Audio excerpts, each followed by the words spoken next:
அனைவருக்கும் வணக்கம். இந்த வீடியோவில் இந்தியாவில் தேசியத்தின் எழுச்சி இந்த லெசன் தான் நம்ம பார்க்க போகிறோம். ஸோ 12th ஹிஸ்ட்ரி நம்ம ஆரம்பிச்சிட்டோம். 12th ஹிஸ்ட்ரி நீங்கள் முழுமையாக படிச்சிட்டிங்கன்னா இந்திய தேசிய இயக்கம் அதாவது ஐஎன் ஃபுல்லாக கவர் ஆயிரும். ஸோ இந்த லெசன் பார்த்திங்கன்னா 12th நியூ புக் ஹிஸ்ட்ரியில் இருக்குது. புக்கு இன்சைடு கொஷின் ஒரு 94 கொஷின், புக் பேக் கொஷின் ஒரு 13, டோட்டலாக ஒரு 107 question, line by line question நம்ம பார்க்க போகிறோம். வீடியோ முழுமையாக பாருங்கள். வீடியோக்குள்ளே போகலாம். நம்ம யூடியூப் சேனலில் லெசன் வைஸ் நம்ம கொஷின்ஸ் வீடியோஸ் கொடுத்துட்ருக்கோம். அந்த வீடியோவில் இருக்கக்கூடிய கொஷின்ஸ் அப்படியே புத்தகமாக வெளியிட்ருக்கோம். ஸோ புக்ஸு தேவை அப்படின்னா நீங்கள் வாங்கி யூஸ் பண்ணிக்கலாம். ஸ்கூல் புக்கு தான் ஃபஸ்ட்டு ஸ்கூல் புக்கு தரவாக படிங்க. ஸ்கூல் புக்கு படிச்சுட்டு ரிவிஷனுக்கு இந்த புக்ஸ் எல்லாம் பெஸ்ட்டாக இருக்கும். Line by line question, book back question எல்லாமே கவர் பண்ணி வச்சுருக்கோம். ஸோ புக்ஸு தேவைன்னா நீங்கள் ஆர்டர் பண்ணிக்கலாம். நம்மளுடைய வெப்சைட்டில் நீங்கள் ஆர்டர் பண்ணிக்கலாம். வெப்சைட்டோட லிங்க் கீழே டிஸ்கிரிப்ஷனில் தரேன். நீங்கள் அமேசான், ஃப்ளிப்கார்ட், மீஷோ இந்த மாதிரி புக்ஸ் ஆர்டர் பண்ணுற மாதிரி நம்மளுடைய வெப்சைட்லேயும் புக்ஸ் ஆர்டர் பண்ணிக்கலாம். ஒரே ஒரு புக்கு கூட நீங்கள் ஆர்டர் பண்ணலாம். ஃப்ரீ டைமில் நம்ம வெப்சைட்டை போய் பாருங்கள், ரொம்ப யூஸ்ஃபுல்லாக இருக்கும். ஃபஸ்ட்டு கொஷின், காந்தியடிகள் தென்னாப்பிரிக்காவிலிருந்து இந்தியா திரும்பிய ஆண்டு 1915. காந்தியடிகள் தென்னாப்பிரிக்காவிலிருந்து இந்தியா திரும்பிய ஆண்டு 1915. 1919 இந்திய தேசிய இயக்கத்திற்கு யார் தலைமை ஏற்றதிலிருந்து இந்திய தேசிய இயக்கம் மிக பெரும் மக்கள் இயக்கமாக மாறியது? ஆன்சர் பார்த்திங்கன்னா மகாத்மா காந்தி. 1919 இந்திய தேசிய இயக்கத்திற்கு யார் தலைமை ஏற்றதிலிருந்து இந்திய தேசிய இயக்கம் மிக பெரும் மக்கள் இயக்கமாக மாறியது? மகாத்மா காந்தி. தேசியம் என்பது ஒரு 3 பாயிண்ட்ஸ் இருக்குது, பார்க்கலாம். ஒரு நாட்டிற்கு விசுவாசமாகவும் பக்தியோடும் இருத்தல் என பொருள் கொள்ளப்படுகிறது. அது தனது நாட்டை ஏனைய நாடுகளை காட்டிலும் உயர்வான இடத்தில் வைத்து பார்த்து அல்லது ஏனைய நாடுகளுக்கு போட்டியாக தனது நாட்டின் பண்பாடு மற்றும் விருப்பங்களின் வளர்ச்சியில் சிறப்பு கவனம் செலுத்தும் ஒரு தேசிய உணர்வு அல்லது மனப்போக்காகும். ஆன்சர் பார்த்திங்கன்னா அனைத்தும் சரியானவை. தேசியம் என்பது ஒரு நாட்டிற்கு விசுவாசமாகவும் பக்தியோடும் இருத்தல் என பொருள் கொள்ளப்படுகிறது. அது தனது நாட்டை ஏனைய நாடுகளை காட்டிலும் உயர்வான இடத்தில் வைத்து பார்த்து அல்லது ஏனைய நாடுகளுக்கு போட்டியாக தனது நாட்டின் பண்பாடு மற்றும் விருப்பங்களின் வளர்ச்சியில் சிறப்பு கவனம் செலுத்தும் ஒரு தேசிய உணர்வு அல்லது மனப்போக்காகும். காந்தியடிகளுக்கு முன்னர் காலனிய சுரண்டல் குறித்தும் மக்களின் தேசிய அடையாளம் பற்றியும் இந்தியர்களுக்கு கற்றுக் கொடுப்பதற்கான முன்முயற்சிகளை மேற்கொண்டவர்கள் தாதாபாய் நவ்ரோஜி, கோபாலகிருஷ்ண கோகலே, பிபின் சந்திரபால், லாலா லஜ்பதி ராய், பாலகங்காதர திலகர். ஆன்சர் பார்த்திங்கன்னா அனைத்தும் சரியானவை. காந்தியடிகளுக்கு முன்னர் காலனிய சுரண்டல் குறித்தும் மக்களின் தேசிய அடையாளம் பற்றியும் இந்தியர்களுக்கு கற்றுக் கொடுப்பதற்கான முன் முயற்சிகளை மேற்கொண்டவர்கள் தாதாபாய் நவ்ரோஜி, கோபாலகிருஷ்ண கோகலே, பிபின் சந்திரபால், லாலா லஜ்பதி ராய், பாலகங்காதர திலகர்.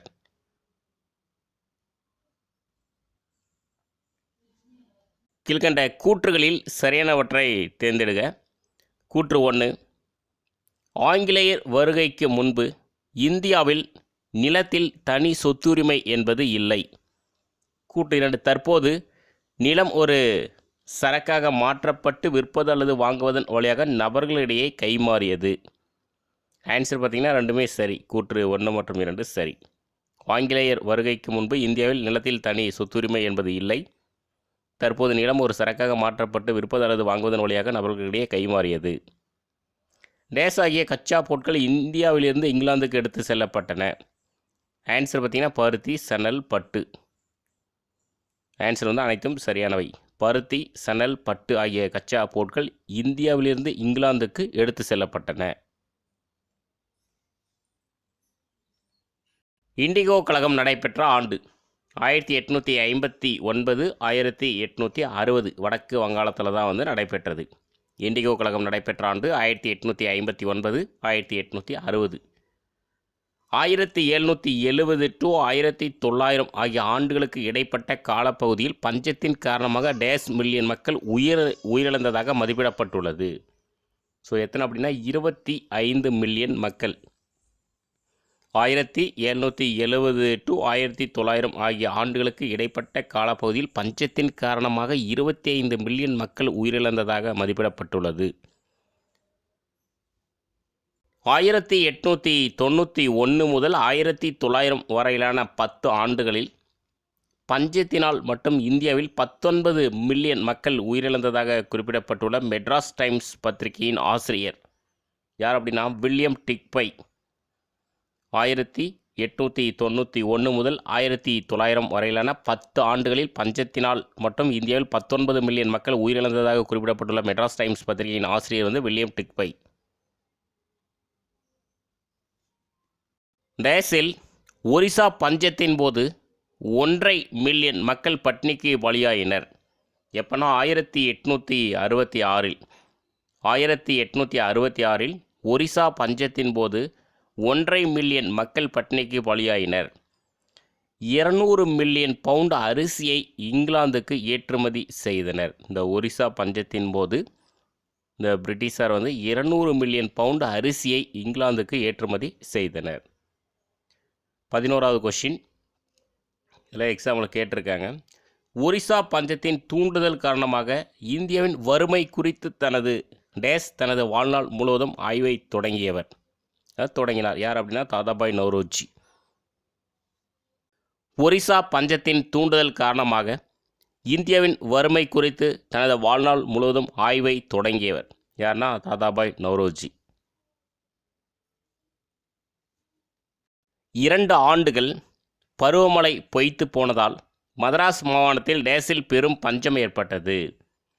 ஸோ எப்போனா 1876 to 1878. 2 ஆண்டுகள் பருவமழை பொய்த்து போனதால் மதராஸ் மாகாணத்தில் 1876 to 1878 பெரும் பஞ்சம் ஏற்பட்டது. 13வது கொஷின், மதராஸ் பஞ்சம் பற்றிய கூற்றுகளில் சரியானவற்றை கண்டுபிடி. கூற்று 1 பாருங்கள். ஒரிசா பஞ்சத்தின் போது ஆங்கிலேயர் பின்பற்றப்பட்ட தலையிடா கொள்கையே அரச பிரதிநிதி லிட்டன் பின்பற்றினார். கூற்று 2, மதராஸ் மாகாணத்தில் 3.5 மில்லியன் மக்கள் பஞ்சத்திற்கு பலியானதாக மதிப்பிடப்பட்டுள்ளது. ஸோ ஆன்சர் 2 கூற்றுகளும் சரியானவை. ஒரிசா பஞ்சத்தின் போது ஆங்கிலேயர் பின்பற்றப்பட்ட தலையிடா கொள்கையே அரச பிரதிநிதி லிட்டன் பின்பற்றினார். மதராஸ் மாகாணத்தில் 3.5 மில்லியன் மக்கள் பஞ்சத்திற்கு பலியானதாக மதிப்பிடப்பட்டுள்ளது. 14வது கொஷின், எந்த ஆண்டில் சிலோன் ஆளுநர் மதராஸ் மாகாண ஆளுநருக்கு எழுதிய கடிதத்தில் பெருந்தோட்டங்களில் வேலை செய்ய கூலிகளை அனுப்பி வைக்க கேட்டுக்கொண்டார்? எந்த வருஷம்? 1815. 1815ஆம் ஆண்டு சிலோன் ஆளுநர் மதராஸ் மாகாண ஆளுநருக்கு எழுதிய கடிதத்தில் பெருந்தோட்டங்களில் வேலை செய்ய கூலிகளை அனுப்பி வைக்க கேட்டுக்கொண்டார். டேஸ் ஆகிய ஆண்டுகளில் ஏற்பட்ட பஞ்சங்கள் அரசாங்கத்தின் தூண்டுதல் இல்லாமலே மக்கள் புலம்பெயர்ந்து செல்லும் நிலையை உருவாக்கியது. எப்போனா 1833, 1843 ஆகிய ஆண்டுகளில் ஏற்பட்ட பஞ்சங்கள் அரசாங்கத்தின் தூண்டுதல் இல்லாமலேயே மக்கள் புலம்பெயர்ந்து செல்லும் நிலையை உருவாக்கியது. ஆன்சர் ஏபி சரி. பிரிட்டிஷ் இந்தியாவில் அடிமை முறை ஒழிக்கப்பட்ட ஆண்டு. இது பார்த்திங்கன்னா இந்த இது ஏ, இது பி, இது சி அப்படின்றது வச்சுக்கலாம். இதுக்கான ஆன்சர் 1843. பிரிட்டிஷ் இந்தியாவில் அடிமை முறை ஒழிக்கப்பட்ட ஆண்டு 1843. பொறுத்துக இலங்கையில் பணியமர்த்தப்பட்ட தமிழ் கூலி தொழிலாளர்கள். ஸோ டைரெக்டாகவே கொடுத்துருக்கோம். 1837 10,000, 1846 80,000 தொழிலாளர்கள், 1855 1,28,000, 1877 3,80,000. ஆன்சர் பார்த்திங்கன்னா அனைத்தும் சரி. ஸோ அந்தந்த காலகட்டத்தில் இலங்கையில் பணியமர்த்தப்பட்ட தமிழ் கூலி தொழிலாளர்கள். 18வது கொஷின், பொறுத்துக 1856 1857 கல்கத்தாவிலிருந்து ட்ரினிடாட் சென்ற கப்பலில் பயணம் செய்த கூலி தொழிலாளர்களின் இறப்பு விகிதம். ஆண்கள் 12.3%, பெண்கள் 18.5%, சிறுவர்கள் 28%, சிறுமிகள் 36%, குழந்தைகள் 55%. ஆன்சர் பார்த்திங்கன்னா அனைத்தும் சரியானவை. 1856, 1857 கல்கத்தாவிலிருந்து டிரினிடாட் சென்ற கப்பலில் பயணம் செய்த கூலி தொழிலாளர்களின் இறப்பு விகிதம் வந்து ஸோ தான் கொடுத்துருக்காங்க பார்த்துக்கோங்க. ஆண்கள் 12.3, பெண்கள் 18.5, சிறுவர்கள் 28, சிறுமிகள் 36, குழந்தைகள் 55%. இலங்கை மட்டுமல்லாது ஏனைய ஆங்கிலேய காலனிகளான டேஸ் போன்ற இடங்களுக்கும் ஒப்பந்த கூலி தொழிலாளர்களாக குடிபெயர்ந்து செல்ல இந்தியர்கள் விருப்பம் தெரிவித்தனர். ஸோ எந்தெந்த பகுதிகள்னு பாருங்கள். மொரிசியஸ் நீரிணை குடியேற்றங்கள், அதாவது ஸ்ட்ரெயிட் செட்டில்மெண்ட்ஸ் அப்படின்னு கொடுத்துருக்காங்க. கரீபியன் தீவுகள், ட்ரினிடாட், பிஜி, தென்னாப்பிரிக்கா. ஆன்சர் பார்த்திங்கன்னா அனைத்தும் சரியானவை. இலங்கை மட்டுமல்லாது ஏனைய ஆங்கிலேய காலனிகளான டேஸ் போன்ற இடங்களுக்கும் ஒப்பந்த கூலி தொழிலாளர்களாக குடிபெயர்ந்து செல்ல இந்தியர்கள் விருப்பம் தெரிவித்தனர். ஸோ அந்த பகுதியில் தான் மொரிசியஸ் நீரிணை குடியேற்றங்கள், கரீபியன் தீவுகள், ட்ரினிடாட், பிஜி, தென்னாப்பிரிக்கா. கீழ்கண்ட கூற்றில் சரியானவற்றை தேர்ந்தெடு. கூற்று 1 பாருங்கள். 1843 மொரிசியஸில் 30,218 ஆண்களும் 4,307 பெண்களும் குடியேறியதாக அரசே அறிவித்தது. கூற்று 2, நூற்றாண்டின் இறுதியில் 5 லட்சம் தொழிலாளர்கள் இந்தியாவிலிருந்து மொரிசியஸ் சென்றனர். ஆன்சர் பார்த்திங்கன்னா 1 மற்றும் 2 சரியானது. 1843 மொரிசியஸில் 30,218 ஆண்களும் 4,307 பெண்களும் குடியேறியதாக அரசே அறிவித்தது. நூற்றாண்டின் இறுதியில் 5 லட்சம் தொழிலாளர்கள் இந்தியாவிலிருந்து மொரிசியஸ் சென்றனர். இந்திய கவுன்சில் ஆங்கில கல்வி சட்டத்தை இயற்றிய ஆண்டு எப்போனா 1835. இந்திய கவுன்சில் ஆங்கில கல்வி சட்டத்தை இயற்றிய ஆண்டு 1835. 1834 முதல் 1838 வரை கவர்னர் ஜெனரலின் ஆலோசனை குழுவில் முதல் சட்ட உறுப்பினராக அங்கம் வகித்தவர் யார் அப்படின்னா டிபி மெக்காலே. 1834 முதல் 1838 வரை கவர்னர் ஜெனரலின் ஆலோசனை குழுவில் முதல் சட்ட உறுப்பினராக அங்கம் வகித்தவர் டிபி மெக்காலே. பொது கல்விக்கான பொதுக்குழு உருவாக்கப்பட்ட ஆண்டு 1823. பொது கல்விக்கான பொதுக்குழு உருவாக்கப்பட்ட ஆண்டு 1823. சரியானதை தேர்ந்தெடு. கீழ்திசை குழுவானது கல்வி பிராந்திய மொழிகளில் கற்பிக்கப்பட வேண்டும் எனும் கருத்தை முன்வைத்தது. ஆங்கில மரபு குழு மேலை கல்வியானது ஆங்கில மொழி வழியில் கற்பிக்கப்பட வேண்டும் எனும் கருத்தை முன்வைத்தது. மெக்காலே ஆங்கில மரபு குழுவின் கருத்துக்கு ஆதரவாக இருந்தார். இதுக்கான ஆன்சர் பார்த்திங்கன்னா ஆப்ஷன் டி அனைத்தும் சரியானவை. கீழ்திசை குழுவானது கல்வி பிராந்திய மொழிகளில் கற்பிக்கப்பட வேண்டும் எனும் கருத்தை முன்வைத்தது. ஆங்கில மரபு குழு மேலை கல்வியானது ஆங்கில மொழி வழியில் கற்பிக்கப்பட வேண்டும் எனும் கருத்தை முன்வைத்தது. மெக்காலே ஆங்கில மரபு குழுவின் கருத்துக்கு ஆதரவாக இருந்தார். 1835 யார் தனது புகழ்பெற்ற இந்திய கல்வி குறித்த குறிப்புகள் எனும் குறிப்புகளை வெளியிட்டார்? யார் அப்படின்னா டிபி மெக்காலே. 1835 யார் தனது புகழ்பெற்ற இந்திய கல்வி குறித்த குறிப்புகள் எனும் குறிப்புகளை வெளியிட்டார்? DP Macaulay. இந்தியாவில் அறிமுகம் செய்ய வேண்டிய ஆங்கில கல்வி முறையை வடிவமைத்தவர் யார் அப்படின்னா டிபி மெக்காலே. இந்தியாவில் அறிமுகம் செய்ய வேண்டிய ஆங்கில கல்வி முறையை வடிவமைத்தவர் வந்து டிபி மெக்காலே. பம்பாய், சென்னை, கல்கத்தா ஆகிய இடங்களில் பல்கலைக்கழகங்கள் நிறுவப்பட்ட ஆண்டு 1857. பம்பாய், சென்னை, கல்கத்தா ஆகிய இடங்களில் பல்கலைக்கழகங்கள் நிறுவப்பட்ட ஆண்டு 1857. பொறுத்துக சீர்திருத்த இயக்கங்கள். பிரம்ம சமாஜம் ராஜாராம் மோகன் ராய், அது நிறுவப்பட்ட ஆண்டு 1828. பிரார்த்தனை சமாஜம் ஆத்மாராம் பாண்டுரங், நிறுவப்பட்ட ஆண்டு 1867. அலிகார் இயக்கம் நிறுவியவர் வந்து சையது அகமது கான். ஆன்சர் பார்த்திங்கன்னா அனைத்தும் சரியானவை. பிரம்ம சமாஜம் ராஜாராம் மோகன் ராய் 1828, பிரார்த்தனை சமாஜம் ஆத்மாராம் பாண்டுரங் 1867, அலிகார் இயக்கம் சையது அகமது கான். மீட்பு இயக்கங்கள். ஆரிய சமாஜம், ராமகிருஷ்ண இயக்கம், தியோபந்த் இயக்கங்கள். ஆன்சர் பார்த்திங்கன்னா அனைத்தும் சரியானவை. மீட்பு இயக்கங்கள் ஆரிய சமாஜம், ராமகிருஷ்ண இயக்கம், தியோபந்த் இயக்கங்கள்.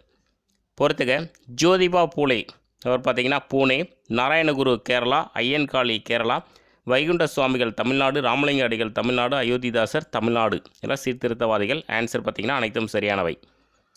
ஜோதிபா பூலே வந்து பூனே, நாராயணகுரு கேரளா, ஐயன்காளி கேரளா, வைகுண்ட சுவாமிகள் தமிழ்நாடு, ராமலிங்க அடிகள் தமிழ்நாடு, அயோத்திதாசர் தமிழ்நாடு. எந்த பேரெழுச்சியே இந்திய தேசிய இயக்கத்தின் பிறந்தநாளாகும்?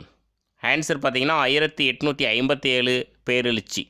அந்த 1857 அந்த சிப்பாய் கழகம் அதுதான் வந்து சொல்கிறாங்க. 1857 பேரெழுச்சியே இந்திய தேசிய இயக்கத்தின் பிறந்தநாளாகும். நண்பன் பகைவன் என்ற வேறுபாடின்றி முழு வீச்சிலான பழிவாங்குதல் மேற்கொள்ளப்பட்டுள்ளது. கொள்ளையடிப்பதை பொறுத்தமட்டில் நாம் உண்மையாகவே நாதிர்ஷாவை மிஞ்சிவிட்டோம் என்று சர் ஜான் லாரன்ஸுக்கு 1864 கடிதம் எழுதியவர் யார் அப்படின்னா எல்பின்ஸ்டன்.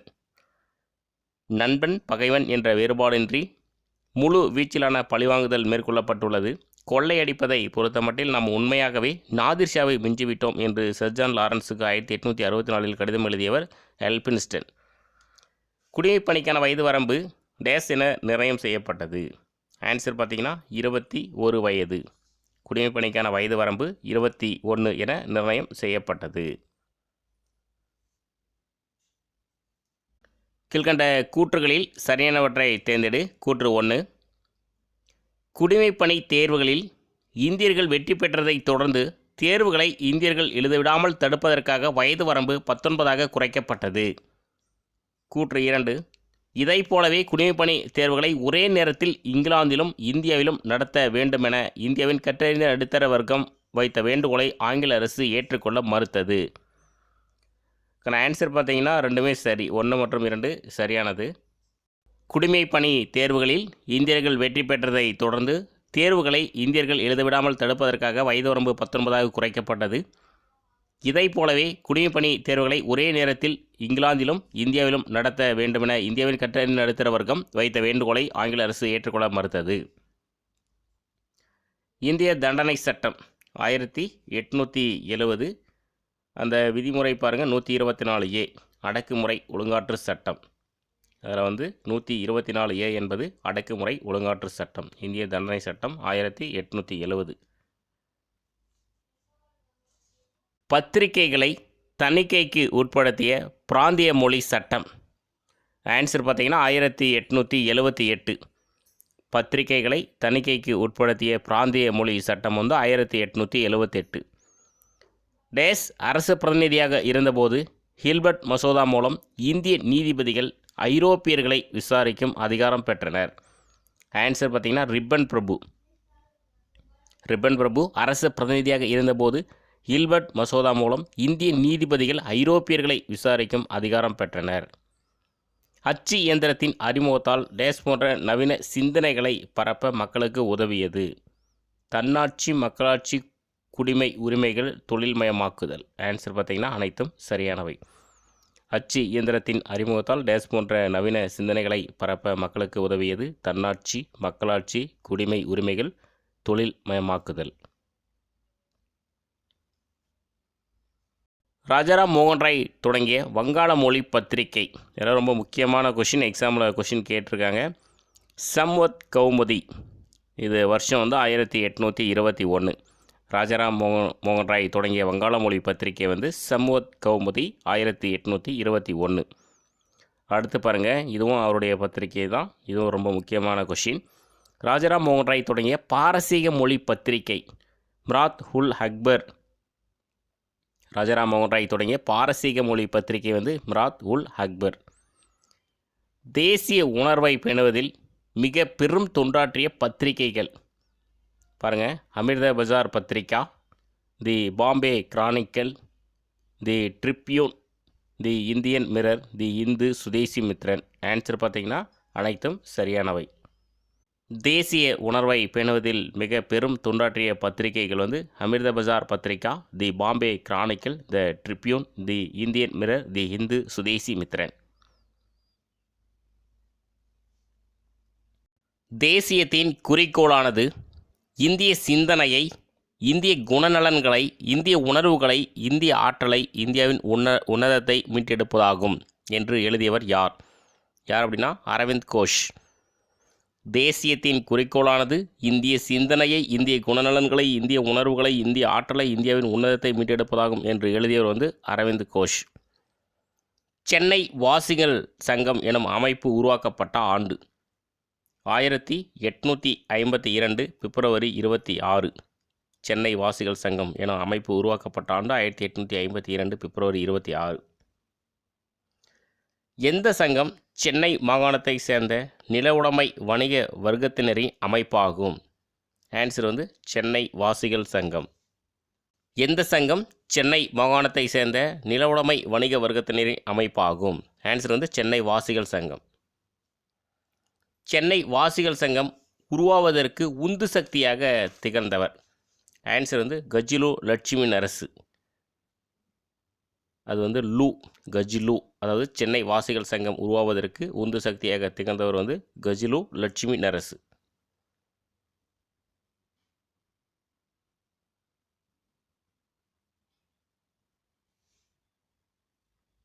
எந்த அமைப்பு 1852 டிசம்பரில் சமர்ப்பித்த மனுவில் ரைத்துவாரி ஜமீன்தாரி முறைகள் வேளாண் வர்க்கத்தினரை கடும் துன்பங்களுக்கு உள்ளாக்கியதை சுட்டிக்காட்டியது?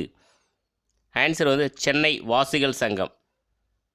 சென்னை வாசிகள் சங்கம் அமைப்பு 1852 டிசம்பரில் சமர்ப்பித்த மனுவில் ரைத்துவாரி ஜமீன்தாரி முறைகள் வேளாண் வர்க்கத்தினரை கடும் துன்பங்களுக்கு உள்ளாக்கியதை சுட்டிக்காட்டியது. சென்னை வாசிகள் சங்கத்தின் மனு டேஸில் இங்கிலாந்து பாராளுமன்றத்தில் விவாதிக்கப்பட்டது? எப்போனா மார்ச் 1853. சென்னை வாசிகள் சங்கத்தின் மனு மார்ச் 1853 இங்கிலாந்து பாராளுமன்றத்தில் விவாதிக்கப்பட்டது. இந்திய சீர்திருத்த கழகத்தின் தலைவரான HD செய்மோர் டேஸில் சென்னை வந்தார்? எப்போனா 1853 அக்டோபர். இந்திய சீர்திருத்த கழகத்தின் தலைவரான HD செய்மோர் அக்டோபர் 1853 சென்னை வந்தார். HD செய்மோர் சென்னை வந்தபோது எந்தெந்த இடங்களை பார்வையிட்டார்? குண்டூர், கடலூர், திருச்சிராப்பள்ளி, சேலம், திருநெல்வேலி. ஆன்சர் பார்த்தீங்கன்னா அனைத்தும் சரி. HD செய்மோர் சென்னை வந்தபோது எந்தெந்த இடங்களை பார்வையிட்டார்? குண்டூர், கடலூர், திருச்சிராப்பள்ளி, சேலம், திருநெல்வேலி. 50வது கொஷின். கீழ்கண்ட கூற்றில் சரியான விடையை தேர்ந்தெடு. கூற்று 1. 1853 ஆண்டு பட்டய சட்டம் இந்தியாவில் ஆங்கில கிழக்கிந்திய கம்பெனியின் ஆட்சியை தொடர அனுமதி வழங்கியது.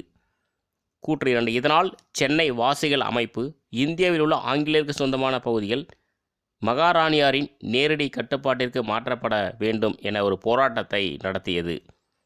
ஆன்சர் பார்த்தீங்கன்னா கூற்று 1 மற்றும் 2 சரி. ரெண்டுமே வந்து சரி. 1853 ஆண்டு பட்டய சட்டம் இந்தியாவில் ஆங்கில கிழக்கிந்திய கம்பெனியின் ஆட்சியை தொடர அனுமதி வழங்கியது. இதனால் சென்னை வாசிகள் அமைப்பு இந்தியாவில் உள்ள ஆங்கிலேயருக்கு சொந்தமான பகுதிகள் மகாராணியாரின் நேரடி கட்டுப்பாட்டுக்கு மாற்றப்பட வேண்டும் என ஒரு போராட்டத்தை நடத்தியது.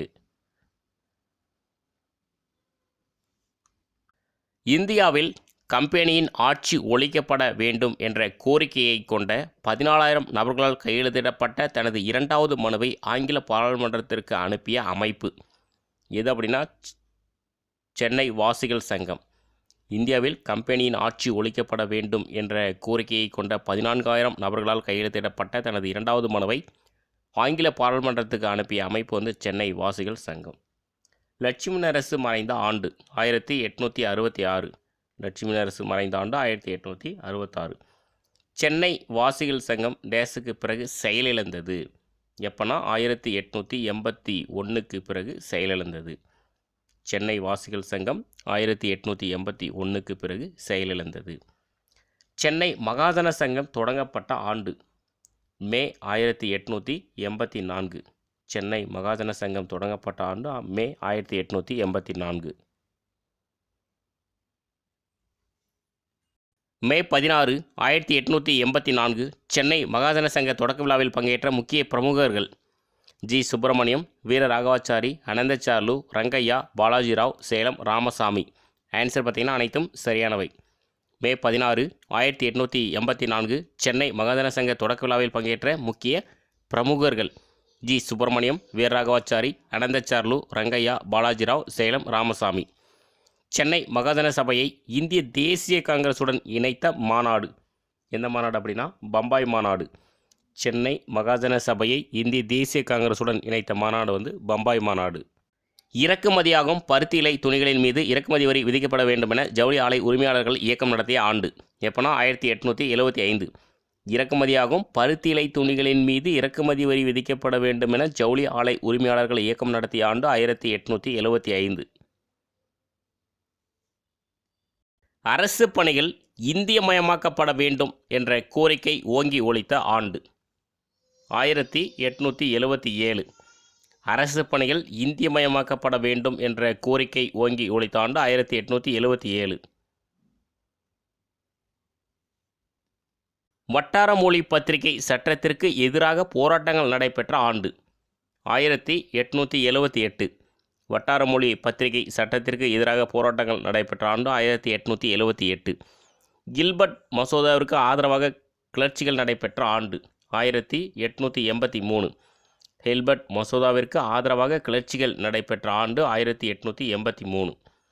ஹாலண்ட் ஆக்டேவியன் கியூம் பணி நிறைவு பெற்ற எந்த பணி அதிகாரி ஆவார்? இந்திய குடிமை பணி அதிகாரி.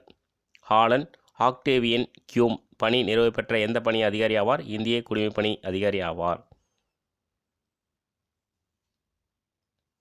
ஹாலண்ட் ஆக்டேவியன் கியூம் எப்போது சென்னையில் பிரம்மஞான சபை கூட்டம் ஒன்றுக்கு தலைமை ஏற்றிருந்தார்? எப்போதுனா டிசம்பர் 1884. ஹாலண்ட் ஆக்டேவியன் கியூம் எப்போது சென்னை பிரம்மஞான சபையின் கூட்டம் ஒன்றுக்கு தலைமையேற்றிருந்தார்? டிசம்பர் 1884. சென்னையில் நடந்த எந்த கூட்டத்தில் அகில இந்திய அளவில் செயல்படும் ஒரு அரசியலமைப்பை உருவாக்குவது தொடர்பாக விவாதிக்கப்படுகையில் இந்திய தேசிய காங்கிரஸை உருவாக்குவது எனும் கருத்து உருவானது? ஆன்சர் பார்த்திங்கன்னா பிரம்மஞான சபை கூட்டத்தில் அகில இந்திய அளவில் செயல்படும் ஒரு அரசியலமைப்பை உருவாக்குவது தொடர்பாக விவாதிக்கப்படுகையில் இந்திய தேசிய காங்கிரஸை உருவாக்குவது எனும் கருத்து உருவானது.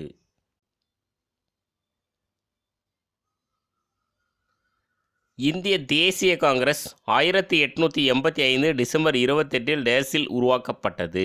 எங்கே அப்படின்னா பம்பாய். நிறைய டைம் கேட்ட கொஷின். இந்திய தேசிய காங்கிரஸை பற்றி கட்டாயம் கொஷின் வரும். உருவாக்கியவர் யாருன்னா ஏஓ கியூம். இந்திய தேசிய காங்கிரஸ் 1885 டிசம்பர் 28 பம்பாயில் உருவாக்கப்பட்டது. இந்திய தேசிய காங்கிரஸின் முதல் தலைவர் யாருன்னா WC பானர்ஜி. இதெல்லாம் நிறைய டைம் கேட்ட கொஷின். இந்திய தேசிய காங்கிரஸின் முதல் தலைவர் WC பானர்ஜி. 66வது கொஷின். காங்கிரஸின் முக்கிய கோரிக்கைகள். ஒரு 4 பாயிண்ட்ஸ் இருக்குது, பார்க்கலாம். அரசாங்கத்தில் பங்கேற்பதற்கான வாய்ப்பு வழங்கப்பட வேண்டும் என்பது இந்திய தேசிய காங்கிரஸின் முக்கிய கோரிக்கையாகும். நிலவரி குறைக்கப்பட வேண்டும் எனவும் ஜமீன்தாரர்களின் சுரண்டல்களிலிருந்து விவசாயிகள் பாதுகாக்கப்பட வேண்டும் எனவும் காங்கிரஸ் கோரியது. இறக்குமதி செய்யப்படும் பண்டங்களின் மீது அதிக வரி விதிக்கும்படி காங்கிரஸ் பரிந்துரை செய்தது. குடிமை பணி தேர்வு இங்கிலாந்திலும் இந்தியாவிலும் ஒரே நேரத்தில் நடத்த வேண்டும். ஆன்சர் பார்த்திங்கன்னா அனைத்தும் சரியானவை. ஸோ எல்லாமே முக்கியமான பாயிண்ட்ஸு.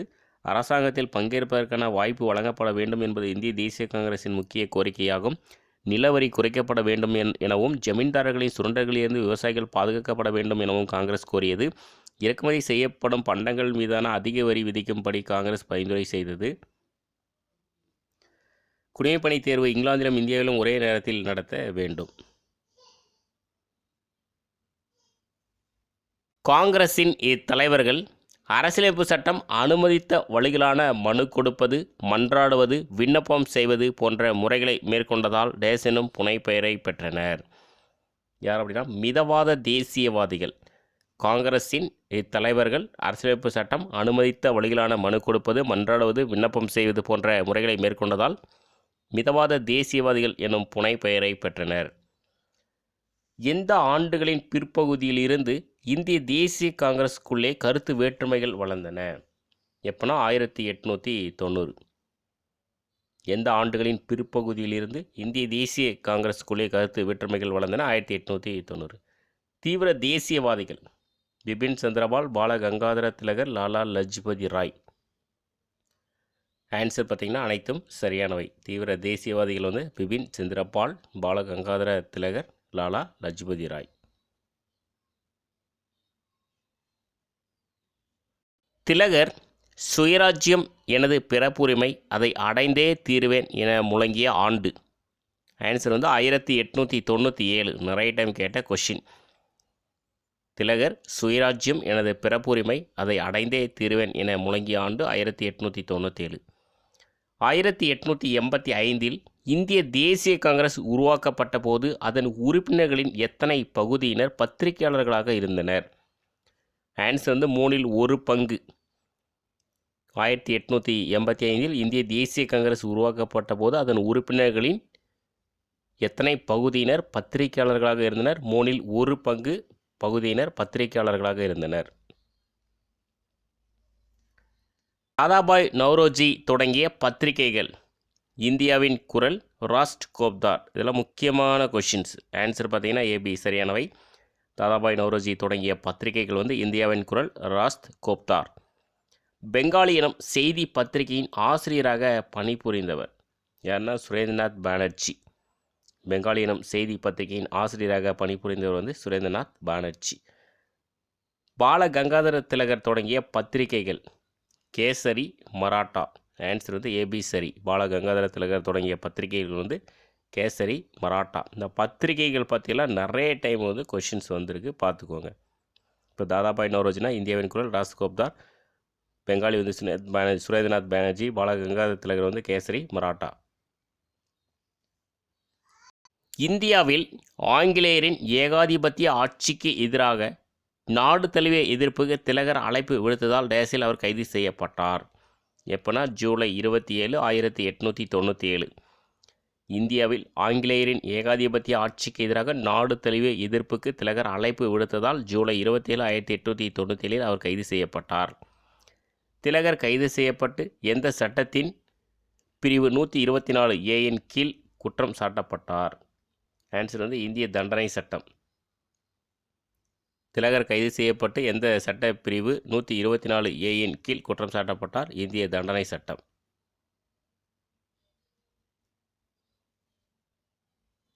கீழ்கண்ட கூற்றுகளில் சரியானவற்றை தேர்ந்தெடுக்க. கூற்று 1. திலகர் காங்கிரஸில் தீவிர தேசியவாதிகள் பிரிவை சேர்ந்தவராக இருந்த போதிலும் மிதவாத தேசியவாதிகள், தீவிரவாத தேசியவாதிகள் ஆகிய இரு பிரிவினரும் ஒருங்கிணைந்து அவர் கைது செய்யப்பட்டதை எதிர்த்தனர். கூற்று 2. கருத்து சுதந்திரம், பத்திரிகை சுதந்திரம் ஆகிய இரு உரிமைகளும் இந்திய விடுதலை போராட்டத்தின் முக்கிய கூறுகளாய் விளங்கின. ஆன்சர் பார்த்தீங்கன்னா 1, 2 ரெண்டுமே சரியானது. திலகர் காங்கிரஸில் தீவிர தேசியவாதிகள் பிரிவை சேர்ந்தவராக இருந்த போதிலும் மிதவாத தேசியவாதிகள், தீவிரவாத தேசியவாதிகள் ஆகிய இரு பிரிவினரும் ஒருங்கிணைந்து அவர் கைது செய்யப்பட்டதை எதிர்த்தனர். கருத்து சுதந்திரம், பத்திரிகை சுதந்திரம் ஆகிய இரு உரிமைகளும் இந்திய விடுதலை போராட்டத்தின் முக்கிய கூறுகளாய் விளங்கின.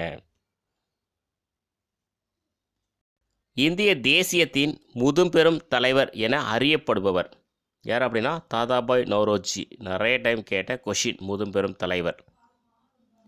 இந்திய தேசியத்தின் முதுபெரும் தலைவர் என அறியப்படுபவர் தாதாபாய் நவ்ரோஜி. எந்த ஆண்டுகளில் தாதாபாய் நவ்ரோஜி பம்பாய் மாநகராட்சி கழகத்திற்கும் நகர சபைக்கும் தேர்ந்தெடுக்கப்பட்டார்? எப்படின்னா 1870. எந்த ஆண்டுகளில் தாதாபாய் நவ்ரோஜி பம்பாய் மாநகராட்சி கழகத்திற்கும் நகர சபைக்கும் தேர்ந்தெடுக்கப்பட்டார்? 1870. தாதாபாய் நவ்ரோஜி இங்கிலாந்து பாராளுமன்றத்திற்கு தேர்ந்தெடுக்கப்பட்ட ஆண்டு? 1892. தாதாபாய் நவ்ரோஜி இங்கிலாந்து பாராளுமன்றத்திற்கு தேர்ந்தெடுக்கப்பட்ட ஆண்டு 1892. லண்டனில் தாதாபாய் நவ்ரோஜியால் இந்திய சங்கம் எப்போது தொடங்கப்பட்டது? ஒரு முக்கியமான கொஷின். இந்திய சங்கம் 1865. லண்டனில் தாதாபாய் நவ்ரோஜியால் இந்திய சங்கம் 1865 தொடங்கப்பட்டது. லண்டனில் தாதாபாய் நவ்ரோஜியால் கிழக்கிந்திய கழகம் எப்போது தொடங்கப்பட்டது? இதுக்கு முன்னாடி இந்திய சங்கம் பார்த்தோம் 1865. கிழக்கிந்திய கழகம் 1866. லண்டனில் தாதாபாய் நவ்ரோஜியால் கிழக்கிந்திய கழகம் எப்போது தொடங்கப்பட்டது? 1866. 83வது கொஷின். யார் 3 முறை இந்திய தேசிய காங்கிரஸின் தலைவராக தேர்ந்தெடுக்கப்பட்டார்? யார்னா? தாதாபாய் நவ்ரோஜி. தாதாபாய் நவ்ரோஜி 3 முறை இந்திய தேசிய காங்கிரஸின் தலைவராக தேர்ந்தெடுக்கப்பட்டார். 1901 ஒரு ரொம்ப முக்கியமான கொஷின்.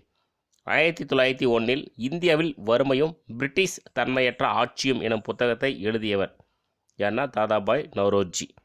1901 இந்தியாவில் வறுமையும் பிரிட்டிஷ் தன்மையற்ற ஆட்சியும் எனும் புத்தகத்தை எழுதியவர் தாதாபாய் நவ்ரோஜி. செல்வ சுரண்டல் எனும் கோட்பாட்டை முன்வைத்தவர் யார்? யார் அப்படின்னா தாதாபாய் நவ்ரோஜி. அதாவது இந்தியாவில் வறுமையும் பிரிட்டிஷ் தன்மையற்ற ஆட்சியும் எனும் புத்தகத்தில் தான் செல்வ சுரண்டல் கோட்பாட்டை முன்வைத்தார் தாதாபாய் நவ்ரோஜி. தாதாபாய் நவ்ரோஜி பற்றி சரியானவற்றை தேர்ந்தெடுக்க ஒரு 4 பாயிண்ட்ஸ் இருக்குது, பார்க்கலாம். எந்த நாடாக இருந்தாலும் வசூலிக்கப்பட்ட வரியை அந்நாட்டு மக்களின் நல்வாழ்விற்காகவே செலவழிக்க வேண்டும். ஆனால் பிரிட்டிஷ் இந்தியாவில் ஆங்கிலேயர் வசூலிக்கும் வரி இங்கிலாந்தின் நலனுக்காக செலவு செய்யப்படுகிறது என கூறினார். 1835 முதல் 1872 முடிய ஒவ்வொரு ஆண்டும் சராசரியாக 13 மில்லியன் பொருட்கள் இங்கிலாந்திற்கு ஏற்றுமதி செய்யப்பட்டதாகும். ஆனால் அந்த அளவிற்கான பணம் இந்தியா சேரவில்லை எனவும் கூறினார். ஸோ ஆன்சர் பார்த்திங்கன்னா அனைத்தும் சரியானவை. ஸோ மறுபடியும் ஒன்ஸ் பார்த்துடலாம். எந்த நாடாக இருந்தாலும் வசூலிக்கப்பட்ட வரியை அந்நாட்டு மக்களின் நல்வாழ்விற்காக செலவழிக்க வேண்டும். ஆனால் பிரிட்டிஷ் இந்தியாவில் ஆங்கிலேயர் வசூலிக்கும் வரி இங்கிலாந்தின் நலனுக்காக செலவு செய்யப்படுகிறது என கூறினார். 1835 முதல் 1872 முடிய ஒவ்வொரு ஆண்டும் சராசரியாக 13 மில்லியன் பொருட்கள் இங்கிலாந்துக்கு ஏற்றுமதி செய்யப்பட்டதாகும். ஆனால் அந்த அளவிற்கான பணம் இந்தியா சேரவில்லை எனவும் கூறினார். தாய கட்டணம் எனும் பெயரில் ஆண்டொன்றுக்கு எத்தனை மில்லியன் பவுண்டுகள் நஷ்டம் ஏற்படுவதாக தாதாபாய் நவ்ரோஜி உறுதிப்பட கூறினார்? ஆன்சர் பார்த்திங்கன்னா 30 மில்லியன் பவுண்டுகள். தாய கட்டணம் எனும் பெயரில் ஆண்டொன்றுக்கு 30 மில்லியன் பவுண்டுகள் நஷ்டம் ஏற்படுவதாக தாதாபாய் நவ்ரோஜி உறுதிப்பட கூறினார். ஸோ அடுத்து இந்திய தேசிய காங்கிரஸ் மாநாடுகள் பொறுத்துக. ஸோ நடைபெற்ற இடம் ஆண்டு பார்க்கலாம். அமிர்தசரஸ் 1919, மீரட் 1946, கான்பூர் 1925, திரிபுரா அதாவது திரிபுரின்னு இருக்குது 1939, ஹரிபுரா 1938, சூரத் 1907. இதெல்லாம் முக்கியமான மாநாடுகள். சூரத் மாநாடு 1907, பெய்ஸ்பூர் 1937, அமராவதி 1897, பூனா 1895, பெல்காம் 1924, காக்கிநாடா 1923, பனாரஸ் ஒரு முக்கியமான மாநாடு 1905, பாட்னா 1912, கயா 1922, ராம்கர் 1940, கவுகாத்தி 1926.